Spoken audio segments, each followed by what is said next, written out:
সবাই যখন মৃত্যুটাকে ভীষণ ভয় পায়, আমি তখন হাসতে হাসতে আল্লাহর কাছে ভীষণ সন্তুষ্টি নিয়ে পৌঁছতে চাই যে আমি একটা ন্যূনতম ওই জীবনটা লিড করতে পারলাম, যে আমি একটা ইনসাফের হাসি নিয়ে আমি আমার আল্লাহর কাছে পৌঁছতে চাই। হায়াত মৌতের মালিক আল্লাহ, ন্যূনতম সিকিউরিটি নিয়ে চলাও হলো সুন্নাহ।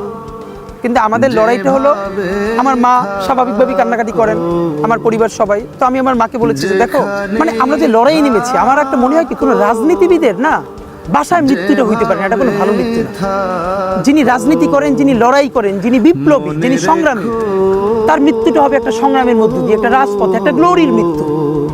আমি তো ভীষণভাবে প্রত্যাশা করি, আমি ছোটবেলা থেকে এই স্বপ্নটা দেখি, অনেক জায়গায় বলেছি, একটা তুমুল মিছিল হচ্ছে অন্যায়ের বিরুদ্ধে, সেই মিছিলের সামনে আমি আছি, কোনো একটা বুলেট এসে আমার বুকটা হয়তো বিদ্ধ করে দিয়েছে, এবং সেই মিছিলে আমি হাসতে হাসতে আমি শহীদ হয়ে গেছি।